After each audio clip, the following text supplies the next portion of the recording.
আচ্ছা, আমি আবার কানেক্ট হয়ে গেছি। সো আমরা যেখানে ছিলাম, যে স্পিনার রেট নিয়ে আলোচনা করতেছিলাম।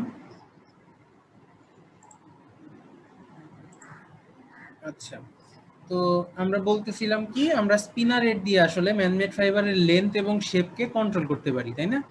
তো আমরা এখানে যতক্ষণ পর্যন্ত ইনপুট দিব তত লম্বা কিন্তু আমার ফাইবার বের হইতে থাকবে, ডিসকন্টিনিউয়াস, তাই না?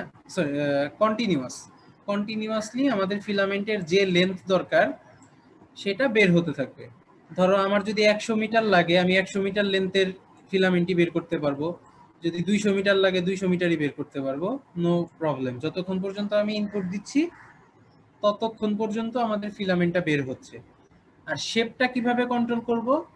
এই যে আমরা যে বলছি এখানে ছোট ছোট হোল আছে, এই হোলকে আমি যে শেপে রাখবো আমাদের ফিলামেন্টও কিন্তু সেই শেপেই আসবে, তাই না? হোল যদি আমি এরকম স্টার শেপে দেই তাহলে ফিলামেন্ট স্টার শেপে বের হবে। হোল যদি আমি স্কয়ার শেপে দেই, ফিলামেন্ট এরকম স্কয়ার শেপের হবে। এরকম ডগ বোন বা রাউন্ড বা তোমার ওভাল, ট্রায়াঙ্গেল, বিভিন্ন শেপের হতে পারে ফিলামেন্ট।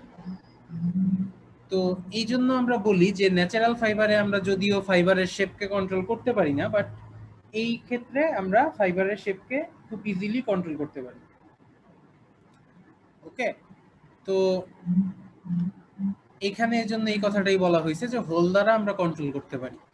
আরেকটা জিনিস, যেটা আমাদের একটা সিঙ্গেল হোল থেকে একটা সিঙ্গেল ফিলামেন্টই বের হয়। তো এটা তো তোমরা বুঝতেই পারতেছো যে একটা হোল থেকে আমাদের এরকম একটা ফিলামেন্টই বের হয়, একটা হোল থেকে একটা ফিলামেন্ট। আর স্পিনারেট গুলো আসলে কি দিয়ে তৈরি?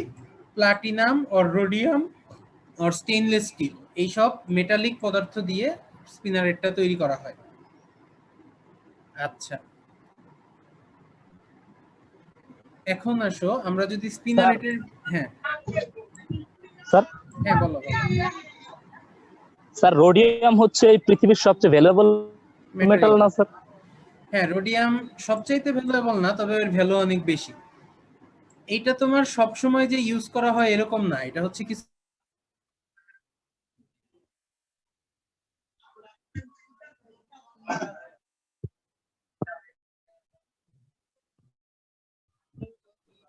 স্যার শোনা যাচ্ছে না। আর আবার মনে ডিসকানেক্ট হয়ে গেছে।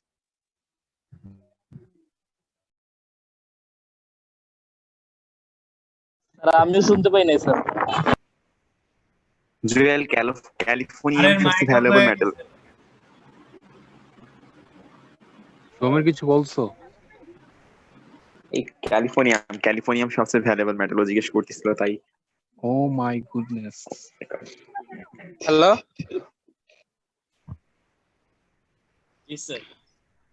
হ্যাঁ আমার ইয়ারটা মনে হয় আবার চলে গেছে, দাঁড়াও একটা মিনিট।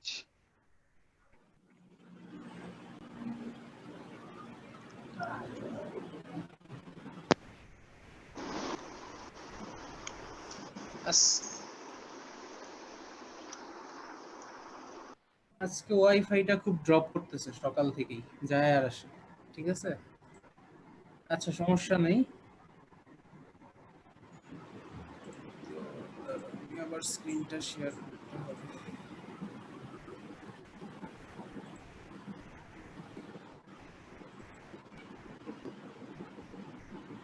ওকে, তো আমি যে রোডিয়াম, এটার কথা কি শুনতে পারছিলা শেষে? প্লাটিনাম রোডিয়াম স্টেইনলেস স্টিল কেন করা হয়?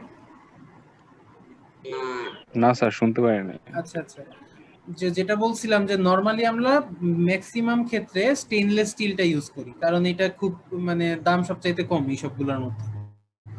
তো এইটাতে এমন হতে পারে যে তুমি কোনো একটা বায়ো কম্পোনেন্ট নিলা পলিমার হিসেবে, যেটা এই স্টিলের সাথে বিক্রিয়া করে, রিঅ্যাকশন করে, তো আমার পলিমারের প্রপার্টিটা নষ্ট হয়ে যাবে, তাই না?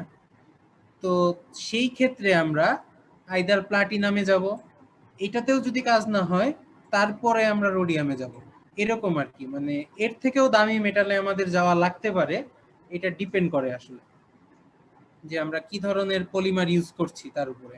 তবে নর্মালি ফাইবার তৈরির জন্য যা ইউজ হয় সেটা এই স্টিল দিয়েই হয়ে যায়, খুব বেশি ইয়েতে যাওয়া লাগে না। ঠিক আছে, আচ্ছা এখন আমরা স্পিনারেটের কিছু পার্ট দেখব।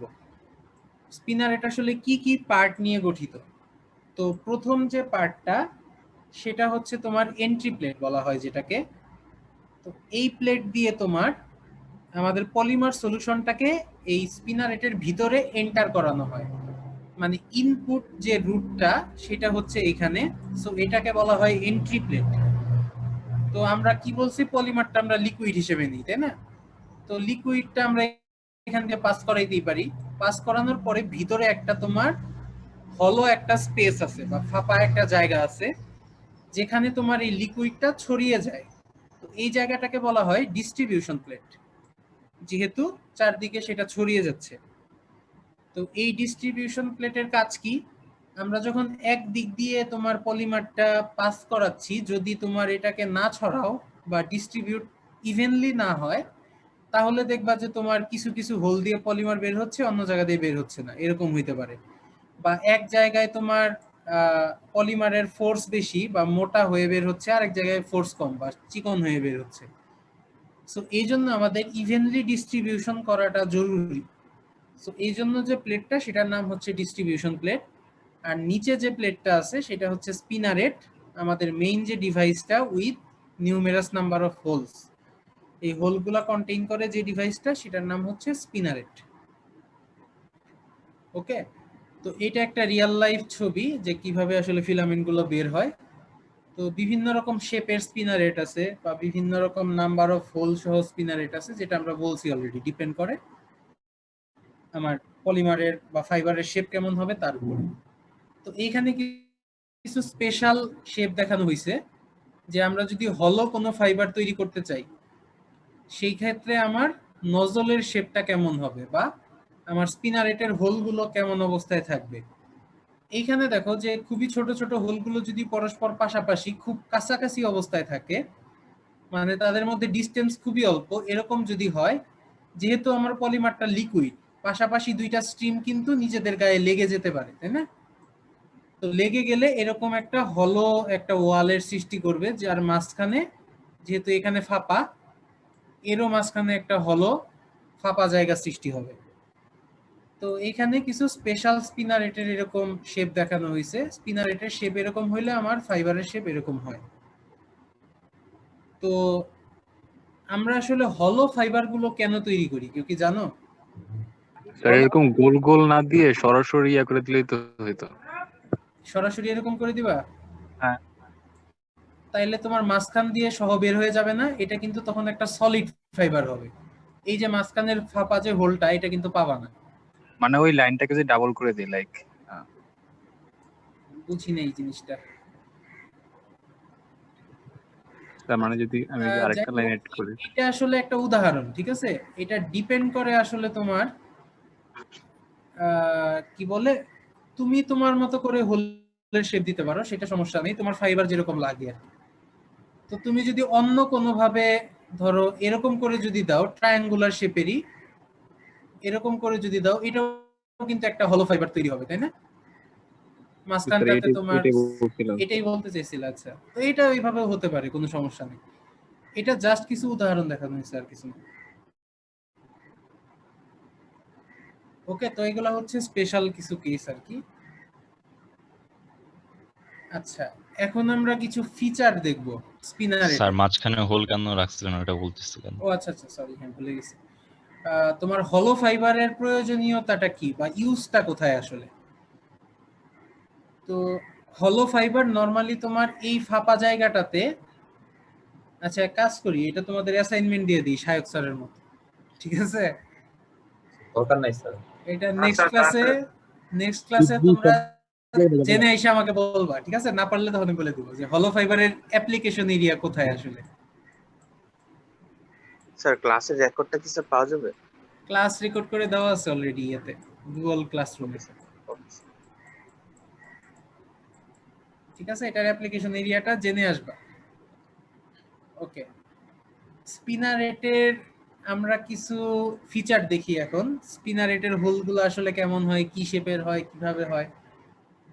এখানে যেটা ফার্স্ট পয়েন্ট বলা আছে যে স্পিনারেটের হোলগুলা এন্ট্রি অবস্থায় একটু ওয়াইডার থাকে আর এক্সিট অবস্থায় একটু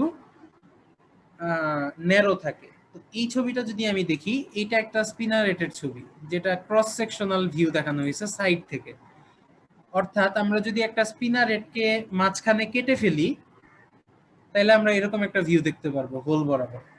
তো এইটা একটা হোল, একটা সিঙ্গেল হোল, ঠিক আছে। তো এইখানে দেখো শেপটা অনেকটা এরকম, যে উপরের দিকে যেখান দিয়ে তোমার ম্যাটেরিয়ালটা ঢুকতেছে সেইখানটা একটু ছড়ানো, আর নিচে যেটা ম্যাটেরিয়াল বের হচ্ছে এইটা একটু ন্যারো, ঠিক আছে। তো এইটা কেন আসলে, কেউ কি বলতে পারবা?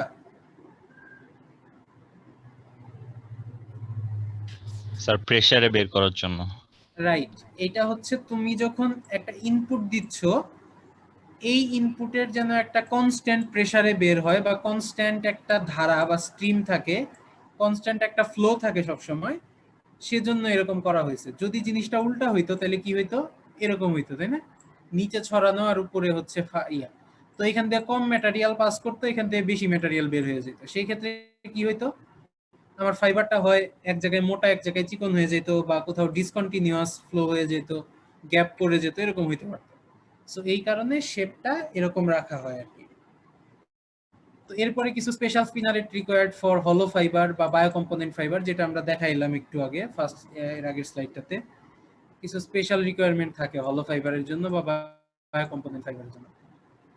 এরপরে লং টাইম ইউজ করলে স্পিনারেটের হোলগুলো ব্লক হয়ে যেতে পারে, যেটাকে বলা হয় চোকিং, CHOKING, চোকিং। সো এটা মাঝে মাঝেই ক্লিন করতে হয়। এরপরে আরেকটা পয়েন্ট হচ্ছে তোমার ফিলামেন্টের ডেনিয়ার। আচ্ছা, ডেনিয়ার জিনিসটা কি কেউ বলতে পারবা? নাম শুনছো আগে? What is denier?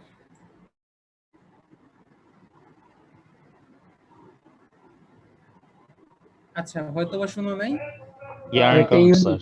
স্যার ডেনিভার একটা কাউন্ট সিস্টেম মেবি। কাউন্টের একটা একক, তাই না? তো জি স্যার, ডেনিয়ারটা একটা কি unit। ডিরেক্ট কাউন্ট না ইনডিরেক্ট কাউন্ট, এটা জানো? Direct count. Direct count. আচ্ছা, তো ডেনিয়ার জিনিসটা আসলে কি সংজ্ঞায়িত যদি করো, বা জিনিসটা আসলে কি বুঝো কি আসলে, বা কিভাবে বের করা যায় ডেনিয়ার কত? না স্যার। আচ্ছা, ডেনিয়ার হচ্ছে তোমার ওয়েট আর লেন্থের মধ্যে একটা রিলেশন, আর কিছুই না। আমরা যে ইয়ার্ন বা ফিলামেন্ট বা ফাইবার যেটাই নেই, এটার একটা লেন্থ থাকে, একটা ওয়েট থাকে, তাই না? তো আমরা যদি কোনো কিছুর লেন্থ 9000 মিটার নেই, 9000 মিটার, 9000 মিটার যদি আমরা লেন্থ নেই, সেইটার যদি আমি ওজন করি গ্রামে, প্রতি গ্রামে 9000 মিটার নাকি স্যার? তাইলে আমরা না, প্রতি গ্রামে 9000 মিটার না, প্রতি 9000 মিটারে কত গ্রাম সেটা। ধরো তুমি একটা কটনের সুতা নিলা, একটা পলিস্টারের সুতা নিলা, দুইটাই 9000 মিটার নিলা, কিন্তু দুইটার ওজন কি সেম হবে? না স্যার। দুইটার ওজন কিন্তু সেম হবে না। সো ধরো এটা আমি পাইছি 100 গ্রাম, সাপোজ এটা আমি পাইছি 50 গ্রাম। স্যার মেজারমেন্ট 9000 মিটারই কেন নেওয়া হইলো? এটা হচ্ছে একটা একক, তোমার একক দৈর্ঘ্যের ওজন কত সেই হিসাবে তোমার এটা বের করা হয়। তো এই জন্য আমাদের একটা স্ট্যান্ডার্ড হিসেবে ধরা হয়েছে এই 9000 মিটারটাকে। যেমন টেক্স আর একটা একক আছে যেখানে স্ট্যান্ডার্ড হচ্ছে 1000 মিটার, ওইখানে 1000 মিটার নিয়ে করতে হয়। অথবা ইংলিশ কাউন্ট যেটা আছে সেটাতে তোমার ওজন ধরে করা হয়, 1 পাউন্ড নিয়ে করতে হয়। তো এটা হচ্ছে একটা একক, ঠিক আছে। তো যদি 9000 মিটারের ওজন আমি 100 গ্রাম পাই, তাহলে আমি বলতে পারবো এটা হচ্ছে 100 ডেনিয়ার। যদি 50 গ্রাম পাই, তাহলে আমি বলতে পারবো এটা হচ্ছে 50 ডেনিয়ার। সোজা কথা এরকম আর কি, মানে একক দৈর্ঘ্যের ওজন যত, তত ডেনিয়ার হচ্ছে আমাদের কাউন্ট, ঠিক আছে। তো ডেনিয়ারটা স্পেশালি বলা এর কারণ হচ্ছে তোমার ম্যানমেড ফাইবারগুলা ডেনিয়ার এককে সবসময় কাউন্ট করা হয়, ঠিক আছে। যেরকম সুতা তোমার ইংলিশ কাউন্টে করা হয় সবসময়, এই ম্যানমেড ফিলামেন্ট যেটা, এটা হচ্ছে ডেনিয়ার কাউন্টে করা হয়। যদিও অন্যান্য এককে নেওয়া যায়, বাট এটা হচ্ছে বেশি প্রচলিত আর কি, ডেনিয়ার কাউন্টেই সবাই হিসাব করে বা সবাই জানে আর কি।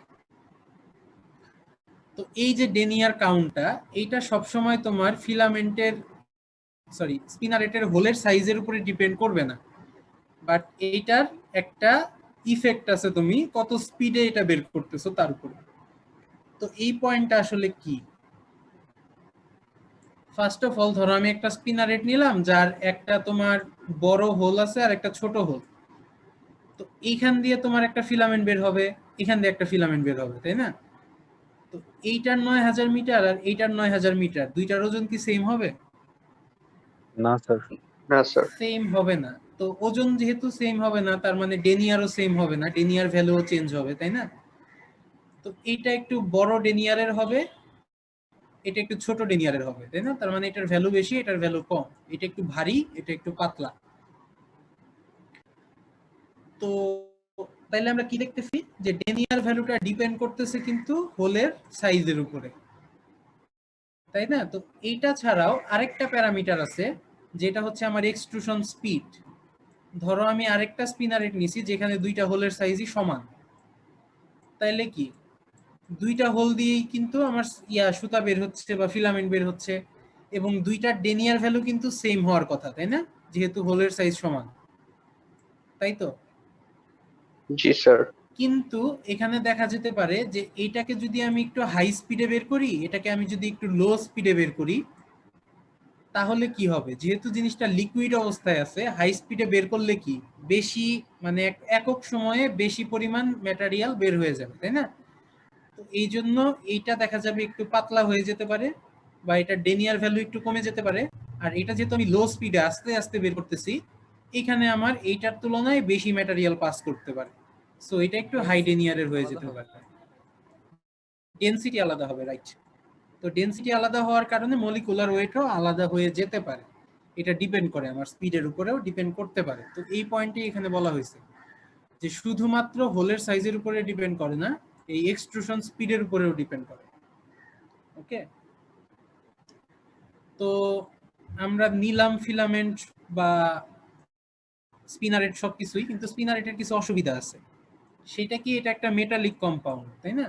সো এটা যেহেতু মেটালিক, এটার একটা ফ্যাটিক একটা ক্যাপাসিটি আছে, যেটা পাস করে গেলে ফিলামেন্টটা ব্রেক করে যেতে পারে, সরি স্পিনারেটটা ব্রেক করে যেতে পারে। যেহেতু আমরা এখানে হাই টেম্পারেচার বা হাই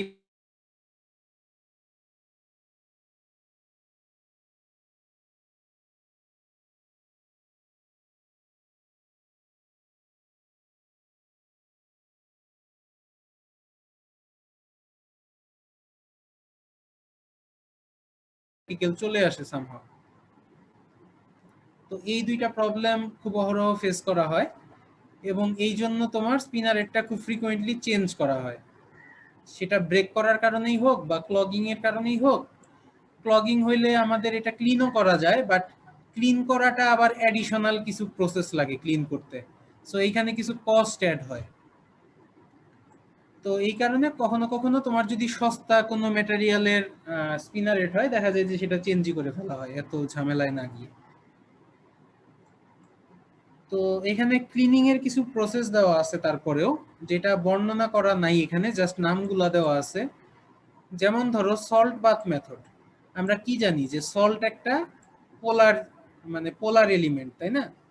তো সল্ট যখন আমরা একটা স্পিনারেট কখন পলিমার দ্বারা ব্লক হতে পারে, তো এই পলিমারটা যদি তোমার পোলার যৌগ হয়, এই সল্টও হচ্ছে পোলার, তো সে গিয়ে কি করবে, এই পলিমারটাকে ডিসইন্টিগ্রেট করে দিতে পারবে, তাই না? যদি তার থেকে বেশি পাওয়ারফুল হয়, তাহলে এটার সাথে সে বিক্রিয়া করে ফেলতে পারবে।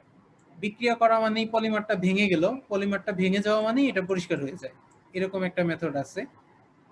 এছাড়া তুমি ওভেন বার্ন আউট করতে পারো, অর্থাৎ একে হাই টেম্পারেচারে নিতে পারো, যাতে করে তোমার সলিড পলিমারটা কি মেল্ট হয়ে যায়। মেল্ট হয়ে গেলে লিকুইড অবস্থায় চলে আসবে, এটা ক্লিয়ার হয়ে যাবে বা পরিষ্কার হয়ে যাবে। এরপরে আরেকটা আছে সলভেন্ট ক্লিনিং। এখানে সল্টের বদলে আমরা অন্য কোনো সলভেন্ট নিতে পারি, যেমন ওই যে আমরা অ্যাক্রাইলিকের কথা বললাম। যদি আমাদের অ্যাক্রাইলিক দ্বারা এই হোলটা ব্লক হয়ে যায়, তাহলে আমরা এখানে কি ওই যে ডিএমএফ এর সলিউশন দিতে পারি, তাই না? যেহেতু ডিএমএফ এ এটা ডিজলভ হয়, তো ডিএমএফ এর সলিউশন দিলেও এটা ক্লিন হয়ে যাবে বা ঠিক হয়ে যাবে। আর লাস্ট অফ অল তোমার ভ্যাকুয়াম ক্লিনিং, এটা তো সবাই জানো যে এয়ার প্রেসার ক্রিয়েট করা হয় বা ভ্যাকুয়াম ক্রিয়েট করে পরিষ্কার করা যেতে পারে। তো এই রকম কিছু ক্লিনিং প্রসেস আছে, এর বাইরেও কিছু আছে, বাট এগুলো হচ্ছে মোস্ট ফ্রিকুয়েন্টলি ইউজড আর কি। আচ্ছা, আজকের লেকচারের লাস্ট টপিক করব আমরা এখন। সেটা হচ্ছে আমরা একটা জেনারেল ফ্লোচার্ট দেখব, যে কিভাবে আসলে step by step manmade fibre তৈরি করা হয়, কোনটার পরে আসলে কি করা হয়। ফার্স্ট অফ অল, এটা তোমরা বুঝতেই পারতেছো যে প্রথম যে স্টেপ সেটা হচ্ছে আমাদের পলিমারটা আসলে বানিয়ে নিতে হবে, তাই না? পলিমারটা লাগবে।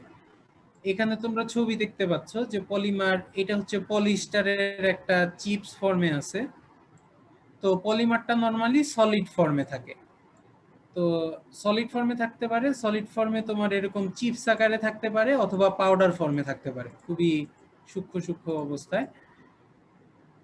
তো এই দুইটা ফর্মেই নরমালি পলিমার মানে সলিড অবস্থায় পাওয়া যায়। তো ফার্স্ট অফ অল আমাদের পলিমারটা বানাইতে হয়, যার জন্য আমাদের ওই যে পলি অ্যাডিশন বা পলি কনডেনসেশন যেগুলো আমরা দেখে আসছি, এই জিনিসগুলো লাগে আর কি আসলে। তো আমরা পলিস্টারের জন্য পলিস্টারের পলিমার বানাবো, পলিএমাইড নাইলনের জন্য পলিএমাইডের পলিমার বানাবো, রেয়নের জন্য রেয়নের পলিমার বানাবো, যেটার জন্য যেটা দরকার আর কি সেটা বানায় নিতে হয়। সেকেন্ড স্টেপ আমরা এতক্ষণ দেখছি যে স্পিনিং সলিউশন কিভাবে স্পিনারেট দিয়ে বের করতে হয় বা এক্সট্রুড করা হয়, এটা হচ্ছে সেকেন্ড স্টেজ। থার্ড স্টেজ হচ্ছে তোমার এটাকে ড্রয়িং করা হয়। এই প্রতিটা স্টেজ আমরা একটু ডিটেলসে ঢুকবো, এটা জাস্ট একটা মানে বলে যাচ্ছি আর কি, প্রথমে ওভারভিউ, মানে কোনটার পরে কি আসে আসলে। তো ড্রয়িংটা কেন করা হয়? ড্রয়িং তোমরা জানো যে কোনো কিছুকে যদি আমরা টানি, টেনে লম্বা করি, সেটাকে বলা হয় হচ্ছে ড্রয়িং। তো ড্রয়িং করা হয় টু ইমপ্রুভ স্ট্রেংথ অ্যান্ড ক্রিস্টালাইনিটি, বাড়ানোর জন্য আমরা ড্রয়িং করতে পারি। তো এটা কিভাবে আসলে হয়? এটা হয় আসলে তোমার ওই পলিমার চেইন গুলাকে যত তুমি ড্রয়িং করবা, পলিমার চেইন গুলা তত বেশি ওরিয়েন্টেড হয়ে যায়। দেখো প্রথম অবস্থায় পলিমার চেইন গুলা কিন্তু ছড়ানো ছিটানো অবস্থায় আছে, এটা যত বেশি ওরিয়েন্টেড হবে আমার ক্রিস্টালাইনিটি তত বাড়বে, তাই না? তো ড্রয়িং করলে এই জিনিসটা হয়। এটা কিভাবে হয় এটা আমরা নেক্সট ক্লাসে দেখবো আর কি, ডিটেইলসে, অসুবিধা নাই। এরপরে আরেকটা ধাপ আছে টেক্সচারিং বা ক্রিম্পিং। এটা কেন করা হয়? ন্যাচারাল ফাইবারের মতো কিছু প্রপার্টি দেওয়ার জন্য।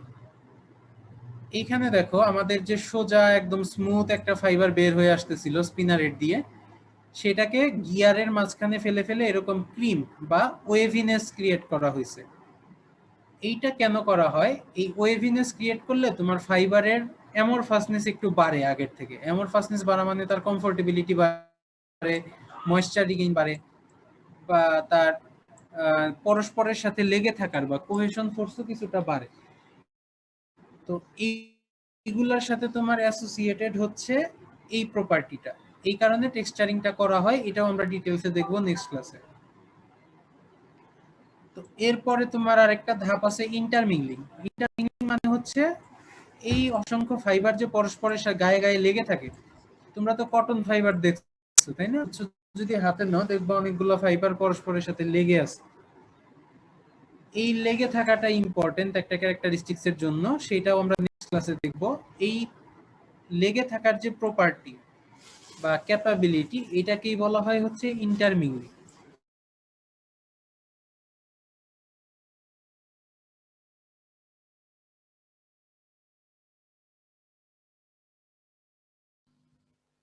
জন্য এর মানে হচ্ছে তোমরা হয়তো বা ফিজিক্সে পড়ে আসছো যে হিট ট্রিটমেন্ট একটা পদ্ধতি ছিল, যে হাই টেম্পারেচারে এক্সপোজ করে রাখা হয় কিছুক্ষণের জন্য।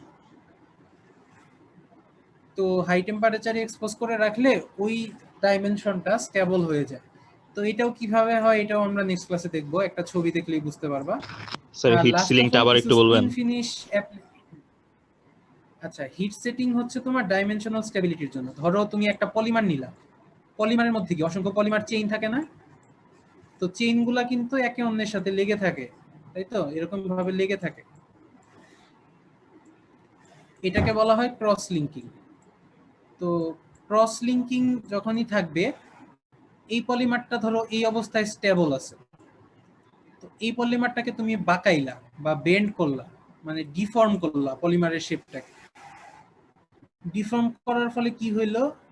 এটা ধরো 1 নাম্বার চেইন, এটা ধরো 1 নাম্বার, এখানে এটার 2 নাম্বার ব্রাঞ্চ, এটা 2 নাম্বার ব্রাঞ্চ, এটা 3 নাম্বার, এটা 3 নাম্বার, এরকম ভাবে লেগে আছে। বাট যখনই তুমি তাকে ডিফর্ম করছো দেখবা এটার 1 নাম্বার এটার 2 নাম্বারের সাথে লেগে গেছে, আর এই 1 নাম্বারটা এইখানে সরে আসছে, এইটার 2 নাম্বার এটার 3 নাম্বারের সাথে লেগে গেছে, মানে এরকম ডিফর্ম হয়ে গেছে, চেইনে চেইনে ব্রেকে বন্ডটা ভেঙে আরেকটা ব্রাঞ্চের সাথে লেগে গেছে। এখন আমার এই অবস্থায় পলিমারটাকে স্টেবল বানাইতে হবে, তাই না? তো এইটাকে তাইলে আগে ভাঙতে হবে আমার, তারপরে এটাকে জোড়া লাগাইতে হবে, তাই তো? তো এইটাকে ভাঙার জন্য আমার এনার্জি লাগবে। এই এনার্জিটা আমরা কই পাবো? এই যে হিট সেটিং এর যে হাই টেম্পারেচার, এই হাই টেম্পারেচার থেকে আমি এনার্জিটা পাবো। হাই টেম্পারেচার দিলে এই বন্ডগুলো দেখবা ভেঙে গেছে। তারপর তুমি তোমার ইচ্ছা মতো ডিফর্ম করলা, ডিফর্ম করার পর আবার যখন একে ঠান্ডা করবা তখন দেখবা এইখানে জোড়া লেগে গেছে, এই 1 নাম্বারটা ওইদিকে চলে গেছে। যাই হোক, এটা আরেকটু ক্লিয়ার হবে তোমার নেক্সট ক্লাসে যখন দেখবা। একটা ছবি দেখাবো, ছবিটা এই মুহূর্তে আমার আবার ওপেন করতে হবে আর কি। তো ঠিক আছে, এটা আমি নেক্সট ক্লাসে ক্লিয়ার করে দিব, কোনো সমস্যা নেই। আর স্পিন ফিনিশ অ্যাপ্লিকেশন যেটা, সেটা হচ্ছে তোমার অ্যাডিশনাল কিছু কেমিক্যাল ইউজ করা। মানে হচ্ছে ধরো তোমার আমাদের একটা কেমিক্যাল আছে যেটার নাম হচ্ছে ওবিএ, অপটিক্যাল ব্রাইটনিং এজেন্ট। এটা দিলে কি হয়, ফাইবার বা ফিলামেন্টটা এক্সট্রা ব্রাইটনেস আসে, ঠিক আছে? মানে নরমালি যেরকম আসতো তার থেকে বেশি ব্রাইট হয়। তো এটা কিন্তু আমাদের ম্যানুফ্যাকচারিং এর সাথে সম্পর্কিত না, এটা না দিলেও কিন্তু আমার ফিলামেন্ট তৈরি হবে না যেরকম না। বাট এটা আমরা দেই কেন? এক্সট্রা একটা ক্যারেক্টারিস্টিক্স নিয়ে আসার জন্য, তার ব্রাইটনেসটাকে বাড়ানোর জন্য। তো এই ধরনের অ্যাপ্লিকেশন গুলোকে বলা হয় হচ্ছে স্পিন ফিনিশ অ্যাপ্লিকেশন, যেটা আমাদের নেসেসারিলি ইম্পর্টেন্ট না for manufacturing, but to improve existing properties, এগুলোকে বাড়ানোর জন্য এই ধরনের অ্যাপ্লিকেশন করা হয়। তো এই প্রতিটা স্টেপ আমরা আবার ডিটেলসে ঢুকবো আর কি নেক্সট ক্লাসে, সমস্যা নেই। সো এখানে ক্লিয়ার না হইলে ওখানে ক্লিয়ার হয়ে যাবে। তো এই ছবিটা মোটামুটি দেখানো আছে। আর এইটা অলরেডি আমি বলে ফেলছি যে বাই মেল্টিং বাই সলিউশন দুইটা ভাবে আমরা কি পলিমারটাকে লিকুইড ফর্মে নিয়ে যেতে পারি। আর এখানে আরেকটা পয়েন্ট আছে যে স্পিনিং নিয়ে আমরা কথা বলতেছি, তাই না? Man-made fibre spinning. এখন স্পিনিং বলতে আমরা কি বুঝি আসলে? একটা আছে ইয়ার্ন ম্যানুফ্যাকচারিং, যেটা হচ্ছে ফাইবার থেকে সুতা বানানো, ওইটা একটা স্পিনিং। আর এখানে আমরা যেটা করতেছি পলিমার থেকে আমরা ফিলামেন্ট বানাচ্ছি, এটা আরেকটা স্পিনিং। তো এইটাকে বলা হচ্ছে আমার কেমিক্যাল স্পিনিং, যেটা আমরা এখন পড়তেছি আর কি, বা প্রাইমারি স্পিনিং। আর যখন আমরা কটন বা পলিস্টারের ফাইবার নিয়ে সেটার থেকে সুতা বানাবো, ইয়ার্ন বানাবো, সেটাকে আমরা বলবো হচ্ছে মেকানিক্যাল স্পিনিং বা সেকেন্ডারি স্পিনিং, ঠিক আছে? তো দুইটা স্পিনিং এর দুইটা নামকরণ আছে। তো আর হচ্ছে মেল্টিং আর সলিউশনের উপরে ডিপেন্ড করে আমাদের এই স্পিনিং প্রসেসটাকে 3 ভাগে ভাগ করা যায়, এবং এই 3টা পদ্ধতিতেই প্রায় 90% ফাইবার স্পিনিং হয় আর কি আমাদের এই ওয়ার্ল্ডের ভিতরে। Melt spinning, wet spinning, dry spinning. মেল্টটা তো মেল্টিং থেকেই আসে, নাম দেখেই বুঝতেছো। আর ওয়েট আর ড্রাই, এই দুইটা হচ্ছে সলিউশন স্পিনিং এর দুইটা পার্ট, বা দুই রকম প্রসেস আর কি। এইটা আমরা ডিটেইলসে পড়বো নেক্সট ক্লাসে। তো মানে টপিক ওয়াইজ আজকে এই পর্যন্তই রাখতে চাচ্ছি আর কি। আর এখন আমরা একটা হালকা একটা এক্সারসাইজ করব, ঠিক আছে? ওই গত ক্লাসের পড়ার উপরে ডিপেন্ড করে। তো তোমাদের আমি ওকে, আচ্ছা, তো তোমাদের আমি কিছু যে ব্রেকআউট রুমে ভাগ করে দিচ্ছি, ওইখানে আমি কিছু লিংক দিব, দুইটা লিংক দিব। দুইটা লিংকে দুইটা কোশ্চেন থাকবে, একটু নিজেরা আলোচনা করে কোশ্চেনের অ্যান্সারটা বের করে লাস্টে এখানে এসে একজন বললেই হবে একটা গ্রুপ থেকে, ঠিক আছে? স্যার অ্যাসাইনমেন্ট দিয়ে দেন স্যার। অ্যাসাইনমেন্ট তো থাকবেই, এটা বেশিক্ষণ লাগবে না, 10 মিনিটের একটা এক্সারসাইজ আর কিছু ছোট। স্যার ব্রেকআউট রুমের বিষয়টা স্যার আমাদের কাছে ক্লিয়ার না। এটা হচ্ছে গতদিন যখন শাহিদ স্যার দিয়েছিল তখন স্যার আমাদের প্রবলেম হচ্ছিল, দেখা গেছে রুমে যাওয়ার পরে দেখতেছি আমরা একলাই আছি, আর কাউকে খুঁজে পাচ্ছি না। হ্যাঁ, এটার সিস্টেমটাই এরকম আসলে। ব্রেকআউট রুম মানেই একটা রুম। তুমি ধরো ইউনিভার্সিটির 5টা রুমে যদি তোমাদেরকে ভাগ করে দেওয়া হয়, তাইলে কি তোমার রুমে শুধুমাত্র যারা আছে তুমি কিন্তু তার সাথেই কথা বলতে পারবা, তাই না? তো তোমার রুমে তোমার গ্রুপমেট যে 10 জন থাকবে তুমি শুধুমাত্র তাদেরই দেখতে পারবে। ব্যাপারটা এমন না স্যার, ব্যাপারটা দেখতে আমি একাই কথাবার্তা বলতেছি, একদম লাস্টে বলা যায় না আমরা তো সবাই 10 জন ছিলাম, কিন্তু আমি কাউকেই পাই না। না 10 জন থাকার কথা, তাহলে তোমরা কেউ জয়েন করো না। মানে স্যার ব্যাপারটা হয় কি, দেখা যায় যে রুম 6 একই সাথে দেখা যায় যে মানে রুম 6 এর ভিতরে আবার কয়েকটা ভাগ হয়ে গেছে। একজন বলতেছে যে আমি একা রুম 6 ছিলাম, আর কেউ পার্টিসিপেন্ট ছিল না। আরেকজন বলতেছে যে না আমিও রুম 6 ছিলাম, আমিও কোনো পার্টিসিপেন্ট খুঁজে পাইনি। ব্যাপারটা এরকম হয়। না এরকম হওয়ার কথা না, আমি তো অন্যান্য ডিপার্টমেন্টের সাথে। আচ্ছা আজকে একটু আমরা টেস্ট করি নাকি? আজকে আমরা একটু টেস্ট করি, দাঁড়াও। স্যার আরেকটা বিষয় যেটা হয়েছিল, রুম থেকে লিভ নিতে যায় দেখা গেছে আমরা মিটিং থেকে মানে লেফট হয়ে গেছে এরকম। রুম থেকে কখনো লিভ নিবা না। রুম হইলো কি অটোমেটিক্যালি তোমার অফ হয়ে গেলে তুমি অটোমেটিক্যালি এই মেইন সেশনে চলে আসবা, ঠিক আছে? রুমের টাইম যখনই শেষ হয়ে যাবে তখনই দেখবা তুমি অটোমেটিক্যালি চলে আসছো, তোমার কোনো লিভ টিভ নেওয়ার দরকার নেই। ওকে, তো আমি রুম ক্রিয়েট করে ফেলছি। এখন তোমাদের স্ক্রিনে একটা অপশন আসবে, ওখানে জয়েনে ক্লিক করবা, তাহলেই হয়ে যাবে। আর রুমে গিয়ে একটু ওয়েট করবা, আমি তোমাদের চ্যাট বক্সে ওই ইয়াটা দিয়ে দিব, গুগল ড্রাইভ থেকে একটা লিংক দিব, ওইটা ওপেন করলেই কোশ্চেন ওপেন হয়ে যাবে। ওকে, কোশ্চেনগুলো খুবই মজার, তোমরা একটু দেখলেই বুঝতে পারবা, আইদার ট্রু ফলস টাইপের অথবা ম্যাচিং টাইপের, এই ধরনের কোশ্চেন আর কি। ওকে, আমি রুম ওপেন করে দিচ্ছি। ওকে,